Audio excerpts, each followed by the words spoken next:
This problem is very similar, 17वां जो था very similar to the previous problem, except कि इसमें बताया था कि ये 8 मीटर्स है और यहाँ टावर की जगह पर मल्टी स्टोरी बिल्डिंग है।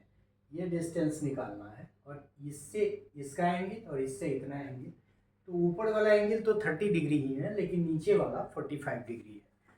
So the angle of depression of the top of the bottom of 8 meter tall building from the top of a multi-story building are 30 degree and 45 degree respectively.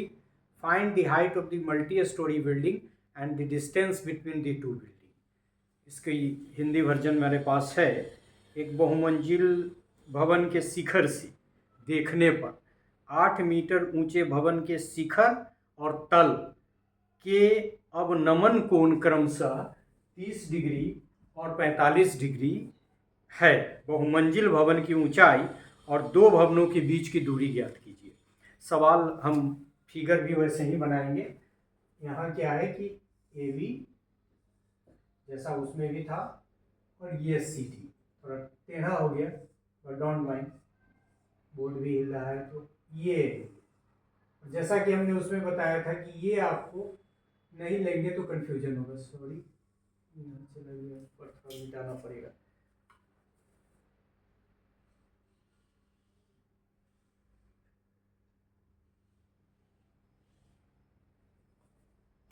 सो इसको भी आप मिला दें यहाँ से, तो कह रहा है इसको ई नाम दे दें जैसा उसमें दिया था, इसको मिला दें एफ नाम दे दें और ये दोनों को भी क्रमशः मिला दें। अब पूछ क्या रहा है, तो एक तो C D is equal to what और दूसरा क्या पूछ रहा है, B D is equal to what. और ऑब्वियस है फिगर से B D is equal to A F. और हमको दिया गया है कि angle E C A is equal to 30 degree. तो ये चूंकि ई सी ए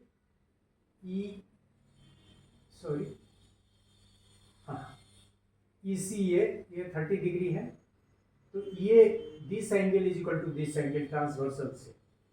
सो एंगल ई सी ए, तो ये हो जाएगा C A F, angle C A F. उसी तरह से कि दो पैरेलल लाइन है और ये सी ट्रांसवर्सल है, तो this angle is equal to this angle.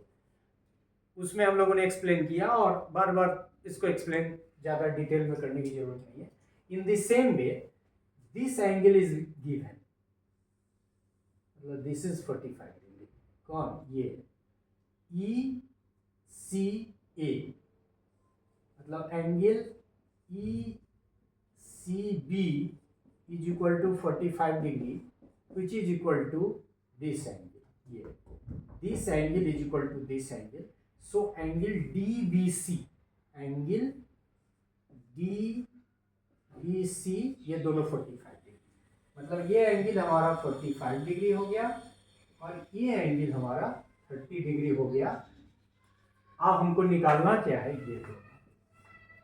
अब ऑब्वियस है कि CD जो निकालना है, तो सी डी निकलेगा C F plus F D से, और एफ डी का वैल्यू ऑलरेडी दिया हुआ है चूंकि ये 8 मीटर है, दिस इज गिवन।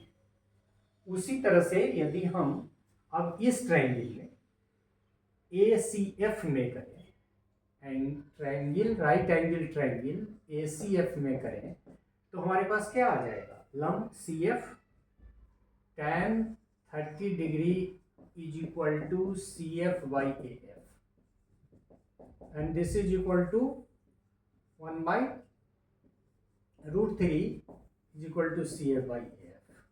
जैसा कि उसमें हम लोगों ने किया था, इसको 1 मान लें। उसी तरह से इस एंगल में CBD में, राइट एंगल ट्रायंगल में जो हमारा कौन है, CBD we have tan 60 degree is equal to CD by BD। पहले हम इसको तोड़ ही लें, एक ही बार वैल्यू पुट करेंगे। तो CD को हम लोग क्या लिख सकते हैं, CF plus FD। Divided by B D को कितना लिख सकते हैं, ए एफ, और इसका वैल्यू यदि हम, ये 45 डिग्री है, सॉरी इस प्रॉब्लम में 45 डिग्री है, which is equal to 1, so 1 is equal to C F plus F D, that is 8 metre, and A F B D की जगह पर ए एफ हमने डाल दिया क्योंकि दोनों बराबर है। तो ये इक्वेशन 2 हो गया। उसी तरह से यदि हम इस प्रॉब्लम में भी 2 को 1 से डिवाइड करेंगे तो क्या हो जाएगा, ये तो 2 है, ऊपर 1, और 1 is divided by 1/√3, 1/√3 is equal to C F plus 8 divided by A F, और फिर इसका C F by A F, C F by A F, ये तो कट जाएगा और ये ऊपर चला जाएगा √3, तो ये इम्प्लाइज करेगा √3 is equal to C F plus 8 divided by C F. फिर ये इसको आगे बढ़ाते जाएंगे तो C F √3 is equal to C F plus 8, और इसको इधर ले जाएंगे अब, तो C F √3 minus 1 is equal to 8, ठीक है, C F √3 minus C F, sorry, is equal to 8। अब सी एफ कॉमन ले लें तो ये हो जाएगा √3 minus 1 is equal to 8, that is why C F is equal to 8 by √3 minus 1।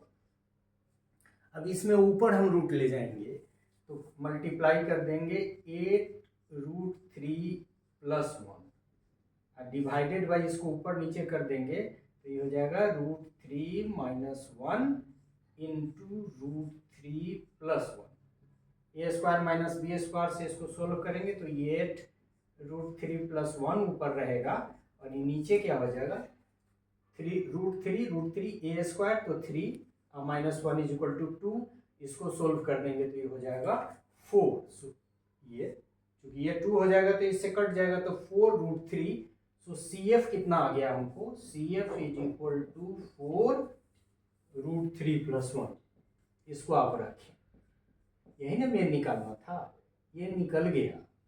तो अब हमको क्या निकालना है, सी डी, एक तो बी डी निकालेंगे और दूसरा सी डी निकालेंगे। तो पहले हम ये सी डी निकालेंगे, तो C D is equal to C F plus F D, value put करेंगे तो सी एफ का वैल्यू कितना है 8√3, अब ये एफ इज इक्वल टू ये यहाँ 4√3 प्लस 1, 4√3 प्लस 1 और प्लस 8, ये F D is equal to A B is equal to 8। तो अब 4 कॉमन ले लें, सॉरी यहाँ 1 लेना है, तो 4 यहाँ दोनों में ले लें, तो ये √3 प्लस √3 अलग है, 1 अलग है, और ये 4 2, तो 2 हो जाएगा। अब ये सब को जोड़ देंगे तो value will be 4√3 plus 3 metre, एक वैल्यू तो हमारा निकल गया मीटर, ये वैल्यू निकल गया। उसी तरह से ये जो बी डी हमको निकालना है, तो B D is equal to A F, और ए एफ का वैल्यू इसमें कितना दिया हुआ है, पहला इक्वेशन में देखेंगे तो ए एफ इधर जाएगा तो C F √3, so A F is equal to C F √3। What is the value of C F, C F का वैल्यू यहाँ हम लोग निकाल चुके हैं, ये 4√3, ये देखिए कंफ्यूजन हो जाता है इसमें, यहाँ लिखे हैं वैल्यू 4√3 प्लस 1, तो ये √3 तो रहेगा ही, सॉरी ये तो बाद में आएगा ना, सी एफ का वैल्यू पहले हम पुट करते हैं। सी एफ का वैल्यू कितना आ रहा है, सी एफ का वैल्यू यहाँ आपने लिखा है 4√3 प्लस 1, 4√3 प्लस 1, ये वैल्यू है। अब क्या है कि ये मल्टीप्लाई हो रहा है किससे, √3 से, यहाँ ही कंफ्यूजन होता है। आप देखें कि 4 तो यहाँ रहेगा ही, अब ये चूंकि ब्रैकेट में है तो ये दोनों में मल्टीप्लाई होगा, 4 को इसी जगह रख देंगे और ये √3 इंटू √3 तो 3 हो जाएगा और ये √3 हो जाएगा, तो ये भी वैल्यू निकल गया मीटर। अब आप गौर से देखें, आपका CD का जो वैल्यू है वो भी आपका आ रहा है कितना, सॉरी यहाँ 4√3 मीटर, और ये वैल्यू भी आ रहा है आपका 4 + 3√3, मतलब it is all the same, √3 + 3 या 3 + √3, it is all the same. So एक तरह से both the value that is CD = BD हमको आ रहा है। तो एक तो हम ऐसा सवाल बना चुके थे, इसमें सिर्फ क्लू जो इम्पोर्टेंट है कि पैरेलल लाइन को जब ट्रांसवर्सल काटता है तो ये एंगल इस एंगल के बराबर होगा और ये एंगल इस एंगल के बराबर होगा, इसीलिए ये 45 डिग्री और ये 30 डिग्री हुआ। तो इस राइट एंगल ट्रायंगल में और इस राइट एंगल ट्रायंगल में हम दोनों वैल्यू को पुट करके, चूंकि इसी का वैल्यू दिया हुआ है 45 डिग्री, इसी का वैल्यू दिया हुआ है और ये निकालना है, तो इसको नीचे लाना है। और ये आपको एक तरह से यदि ये 2-3 प्रॉब्लम बनाएंगे तो प्रैक्टिस हो जाएगा, हर में लाना पड़ेगा। मतलब जब भी एंगल ऑफ डिप्रेशन ऊपर बनता ही है तो उसको नीचे आपको लाना पड़ेगा। तो ये 30 था तो ये 30 हो गया, ये 45 था तो ये 45 हो गया, फिर ये राइट एंगल ट्रायंगल, ये राइट एंगल ट्रायंगल, और दोनों में वैल्यू पुट करके हमने निकाल लिया। So we could crack the problem. Thank you.